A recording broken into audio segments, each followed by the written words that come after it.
디모데후서 2장 8절에서 13절의 말씀 다 같이 합독하도록 하겠습니다. 내가 전한 복음대로 다윗의 씨로 죽은 자 가운데서 다시 살아나신 예수 그리스도를 기억하라. 복음으로 말미암아 내가 죄인과 같이 매이는 데까지 고난을 받았으나 하나님의 말씀은 매이지 아니하니라. 그러므로 내가 택함 받은 자들을 위하여 모든 것을 참음은 그들도 그리스도 예수 안에 있는 구원을 영원한 영광과 함께 받게 하려 함이라. 미쁘다 이 말이여, 우리가 주와 함께 죽었으면 또한 주와 함께 살 것이요, 참으면 또한 함께 왕노릇할 것이요, 우리가 주를 부인하면 주도 우리를 부인하실 것이라. 우리는 미쁨이 없을지라도 주는 항상 미쁘시니 자기를 부인하실 수 없으시리라. 아멘. 매우 오랜만에 디모데후서 강해로 되돌아왔습니다. 지난번에 디모데후서 2장 7절까지 되돌아보기라는 제목으로 설교를 한 적이 있는데요. 그 설교를 한번 들으시면 오늘 본문까지의 전체적인 흐름을 다시 한번 상기하실 수 있을 것이라 생각합니다. 오늘 본 말씀 8절을 보시면 내가 전한 복음대로 다윗의 씨로 죽은 자 가운데서 다시 살아나신 예수 그리스도를 기억하라 라고 권면하고 있습니다. 내가 전한 복음대로 다윗의 씨로 죽은 자 가운데서 다시 살아나신 예수 그리스도를 기억하라. 명령형이 있죠. 기억하라는 것입니다. 디모데후서의 명령이 27개 명령이 기록되어 있는데 8번째 명령입니다. 신앙생활은, 신앙교육은 기억하는 것입니다. 이스라엘 백성들은 출애굽을 기억하라라고 촉구받았고, 그리고 새 이스라엘인 믿는 성도는 주 예수 그리스도를 기억하라라고 권면받고 있는 것입니다. 우리가 한 주간 살아오시면서 정말 주 예수 그리스도를 기억하셨습니까? 주 예수 그리스도를 기억한다라는 게 어떤 의미이겠습니까? 주 예수 그리스도는 누구이십니까? 주 예수 그리스도가 나에게는 누구이십니까? 우리가 주 예수 그리스도가 누구인가? 라는 것을 신학적인 정의도 있겠지만 나에게 주 예수 그리스도가 정말 누구신가? 우리가 그리워하는 사람이 있는데요. 정말 우리가 삶 중에서 이 예수 그리스도를 기억하고 있는가? 이것에 대해서 우리가 생각해야 될 줄로 믿습니다. 예수님은 다윗의 씨입니다. 예수님은 죽은 자 가운데서 다시 살아나신 그리스도이십니다. 믿으십니까? 예수님은 다윗의 씨시요 죽은 자 가운데서 다시 살아나신 그리스도. 다윗의 씨라 함은 다윗의 후손이라는 뜻입니다. 다윗의 후손이라는 것은 어떤 의미입니까? Son of David. 예수님은 다윗의 씨로 이 땅에 오셨습니다. 그러나 예수님은 다윗보다 먼저 계셨으며 다윗이 롤드라고 불렀던 다윗의 주이시며 다윗보다 크신 만왕의 왕이십니다. 예수님께서는 하나님의 아들이신 예수님께서 역사 안으로, 인간의 족보 안으로 들어오셨다는 것을 의미하며 예수님께서 참 인간이 되셔서 성육신하심으로 이 땅에 오셨다는 것을 나타내는 것입니다. 이 사실을 우리는 믿습니다. 다윗의 씨로 오신 것은 사무엘하 7장 12절에서 13절의 말씀의 예언의 성취입니다. 이 말씀을 데이비드 카버넌트, 다윗 언약이라고 이야기하는데요. 너무나 중요한 본문입니다. 12절과 13절 우리 다 같이 한번 읽겠습니다. 내 수완이 차서 내 조상들과 함께 누울 때 내가 내 몸에서 날 내 씨를 내 뒤에 세워 그의 나라를 견고하게 하리라. 그는 내 이름을 위하여 집을 건축할 것이요 나는 그의 나라 왕위를 영원히 견고하게 하리라. 아멘. 여기에서 내 몸에서 날 내 씨는 솔로몬을 가르치는 것 같지만 사실상은 솔로몬이 아니라 예수 그리스도를 내다본 예언의 말씀이라고 할 수 있습니다. 잘 아시는 대로 다윗 왕조는 무너졌습니다. 그렇지만 다윗보다 더 크신 예수 그리스도 만왕의 왕이 세우신 하나님의 집은 견고하며 영원한 나라인 줄로 믿습니다. 아멘. 우리는 그리고 그 나라 백성입니다. 아멘. 또한 예수님은 죽은 자 가운데서 다시 살아나신 그리스도이십니다. 믿으십니까? 그래서 예수 그리스도는 부활의 첫 열매가 되셨습니다. 부활의 첫 열매가 되심으로 예수님은 고난은 영광에 이르는 길이며 죽음은 생명에 이르는 통로라는 것을 몸소 나타내 보이신 것입니다. 지난 주일은 부활주일이었습니다. 부활주일은 지나갔지만 성도에게는 매일매일이 부활절이어야 합니다. 부활의 메시지는 결코 부활절에만 국한되는 메시지가 아니라 성도님들의 삶 전체의 의미를 나타내는 메시지가 되어야 될 줄은 믿습니다. 예수님은 살아나셨고 살아 계십니다. 그것 때문에 우리가 살 수 있는 것입니다. 아멘. 기독교는 부활의 종교이며 교회는 부활의 공동체이며 성도인 우리 각자는 부활의 증인입니다. 부활은 우리가 죽은 뒤에만 의미를 갖게 되는 그런 것이 아니라 미래적 소망에 국한되는 것이 아니라 지금 이곳에서 살아 역사하시는 현재적 능력이 되어야 하는 것입니다. 죽음에서 우리를 건지신 다시 살아나신 예수 그리스도를 기억하고 우리의 삶의 환경이 어떠하든지 삶의 곤경도 넉넉히 이기는 우리 모두가 될 수 있게 되기를 우리 주 예수 그리스도 이름으로 간절히 축원합니다. 사도 바울은 9절과 10절에서 복음으로 말미암은 자기 자신의 고난을 다시 언급합니다. 9절과 10절 다시 읽겠습니다. 복음으로 말미암아 내가 죄인과 같이 매이는 데까지 고난을 받았으나 하나님의 말씀은 매이지 아니하리라. 그러므로 내가 택함 받은 자들을 위하여 모든 것을 참음은 그들도 그리스도 예수 안에 있는 구원을 영원한 영광과 함께 받게 하려 함이라. 아멘. 사도 바울은 지금 복음 때문에 감옥에 갇혀 있으며 조만간 순교하기 직전입니다. 사도 바울은 지금 로마 황제에 의해서 몸이 매여 있지만 하나님의 말씀은 매여 있지 않은 것입니다. 그래서 빌립보서 1장 13절과 14절에서 사도 바울은 이러므로 나의 매임이 그리스도 안에서 온 시위대 안과 그 밖에 모든 사람에게 나타났으니 형제 중 다수가 나의 매임으로 말미암아 주 안에서 신뢰함으로 겁없이 하나님의 말씀을 더욱 담대히 전하게 되었느니라 라고 언급하고 있습니다. 사도 바울은 지금 가택연금 상태입니다. 로마 군인들이 24시간 4번 순번을 돌아서 감시하고 있는 그와 같은 상태입니다. 외적으로는 사도 바울이 매여 있지만 영적으로는 사도 바울을 감시하는 로마 군인들이 사도 바울에게 매여 있는 것입니다. 성도 여러분, 한번 상상해 보십시오. 우리가 천국에 가면 예수님을 얼굴과 얼굴 대면해서 만나게 될 줄을 믿습니다. 아멘. 예수님께 구약계론 신약계론 배우고 싶지 않으세요? 갈릴리 바닷가에서 마가복음 4장에 보시게 되면 예수님께서 비유로 가르치셨는데요. 저는 예수님께 이 성경 말씀을 엠마오에 가는 두 제자에게 풀어주신 것처럼 그렇게 예수님께 성경 말씀을 배우게 될 날도 전 있을 거라고 생각해요. 저는 천국에 가면 바울도 정말 보고 싶습니다. 사도 중에서 이 바울이 가지고 있는 신앙과 삶의 모습은 정말 얼마나 우리에게 모범이 되는지 모르겠어요. 사도 바울을 보고 싶습니다. 그런데 지금 여기에서 로마 군인은 사도 바울에게 매여 있습니다. 하루에 6시간씩 꼬박 사도 바울에게 매여 있어요. 그리고 어떤 상황에서는 실제 이렇게 몸을 이렇게 묶어 있는 경우들도 있습니다. 사도 바울에게 매여 있으면서 사도 바울의 일거수일투족, 그의 호흡과 표정과 눈빛까지도 지근거리에서 살필 수 있는 로마 군인들, 전 대단한 축복이라 생각합니다. 그들 중에서 사도 바울을 감시했던 자들 중에 예수를 믿게 된 사람이 있다는 것입니다.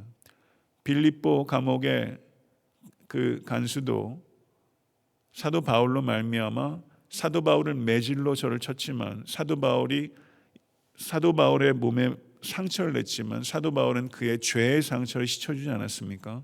그래서 빌립보의 간수가 또 사도 바울을 믿게 되는 것이죠.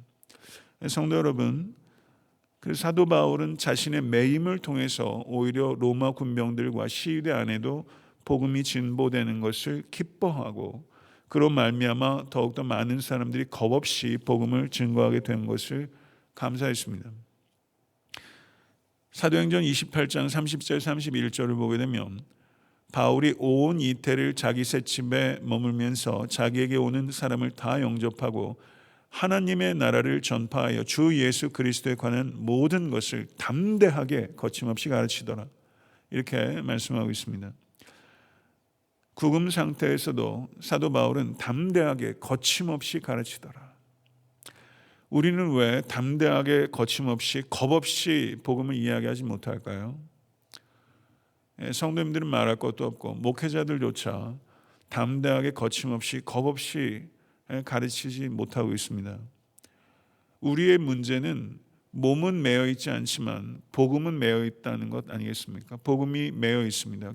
복음이 교회 안에 국한되어 있습니다. 사랑하는 성도 여러분, 저는 이것이 훨씬 더 통탄할 만한 상황이라고 생각합니다. 저는 코로나 바이러스 코비드19가 우리에게 각성시키는 것은 이 매여 있는 복음을 풀어놔야 될 때라는 것을 우리에게 각성시키고, 성도와 목회자가 교회가 야성을 회복하지 않으면 이게 한갓 교회 안에 머무는 복음, 이거는 거짓이죠. 교회 밖으로 믿지 않는 이들을 향해서 우리가 매이지 않기 때문에, 무엇인가를 제안하고 예수 그리스도 안에 갇힌 자가 되지 못했기 때문에 이 모든 문제가 파생한 것이죠. 저는 이것에 대해서 제 자신이 깊이 반성하고 회개하고 정말 복음을 위해서 헌신하는 것이 무엇인가 하는 것에 대해서 많은 고민과 숙고를 하게 됩니다. 우리가 목회자가 성도에게 줄 수 있는 최고의 선물도 복음이며, 성도가 세상을 향해서 줄 수 있는 최고의 선물도 복음인 줄로 믿습니다. 아멘. 부모가 자녀에게 줄 수 있는 최고의 선물은 복음입니다. 아이패드가 아니라 복음입니다. 아이들 어떤 공부, 어떤 학원 보내는 것보다 가장 중요한 것은 부모가 아이들에게 복음을 이야기하는 것입니다. 부모가 교회를 다니는데 교회에 다니는 부모가 아이들에게 복음을 한번 전하지 않았다. 복음은 교회 가서 배우는 거야. 이렇게 얘기하실 수 있겠습니까? 어찌 그렇게 할 수 있습니까? 저는 이번에 코비드19 때문에 매일, 사실 지금도 매일 저녁 예배 계속 아이들하고 드리는데요. 그리고 기도하고, 어떨 땐 예배 태도가 좋다가 어떨 때는 저한테 꾸지람도 듣고 그렇습니다. 복음을 얘기해요.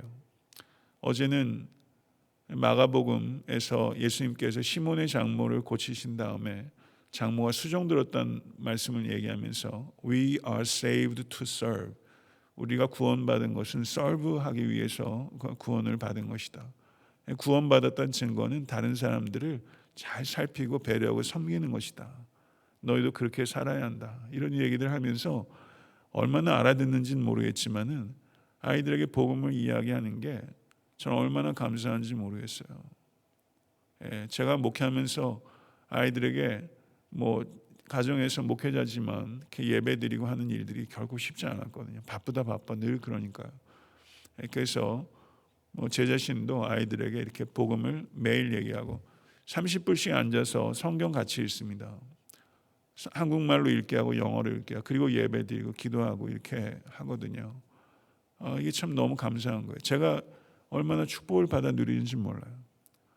이 복음이 저를 통해서 아이들한테 전달되길 간절히 바랍니다. 내 가정부터 우리 성도들부터 그리고 열방을 향해서 우리가 줄 수 있는 최고의 복음, 최고의 유산, 자녀에게 줄 수 있는 최고의 유산은 복음인 줄로 믿습니다. 아멘.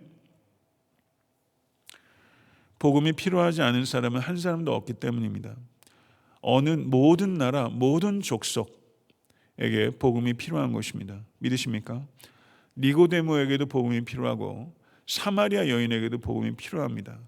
인종, 남녀, 계층, 소유 정도, 교육 정도에 상관없이 복음만이 최고로 필요한 것입니다. 아멘. 우리를 택하여 주심은 구원으로의 선택이면서 동시에 복음 전도자로서의 선택이라는 것을 결코 잊지 않으시게 될 간절히 축원합니다. 복음으로 구원을 받으셨습니까?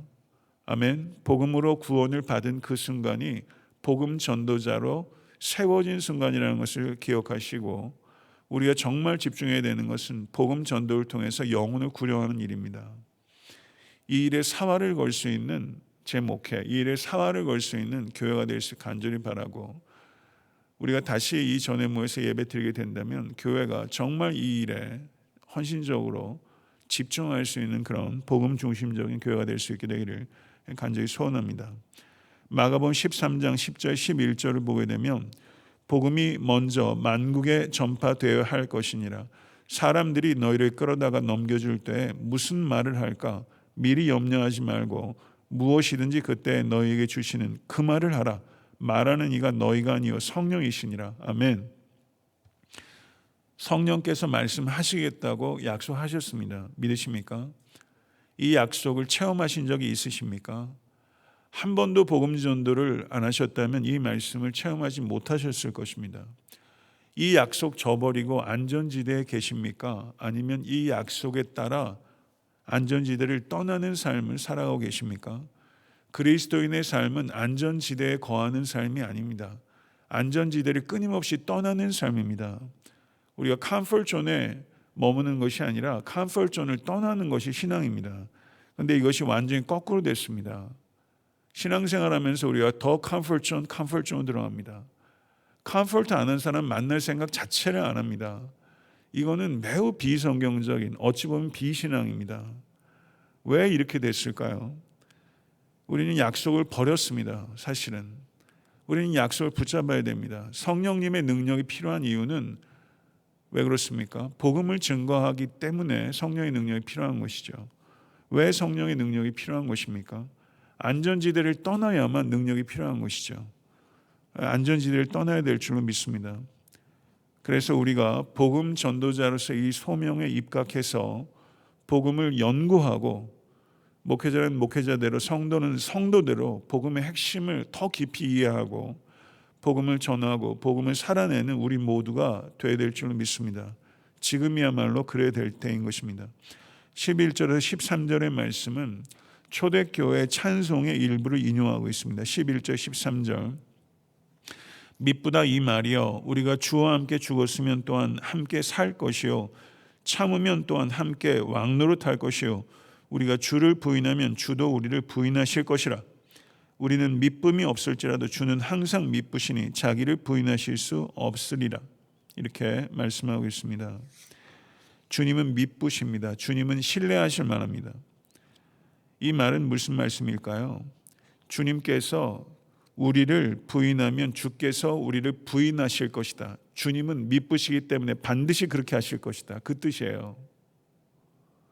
미쁘시기 때문에 우리를 부인하셔도 그냥 유야무야 넘어가실 것이다. 그런 뜻은 아닙니다. 주와 복음을 부끄러워하면 주님께서 우리를 부끄럽게 여기실 것입니다. 예수님께서 그렇게 말씀하지 않으셨습니까? 사랑하는 성도 여러분, 예수 그리스도를 믿음으로 말미암아 우린 예수 그리스도와 연합된 것입니다. 할렐루야. 이 연합은 우리의 행위로서 연합된 것이 아니라 예수 그리스도의 은혜로 우리에게 일어난 일입니다. 아멘.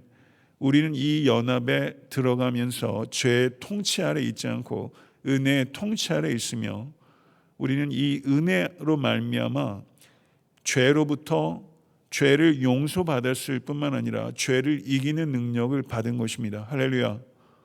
그리스도 밖에 있는 사람에게는 죄가 왕노릇합니다.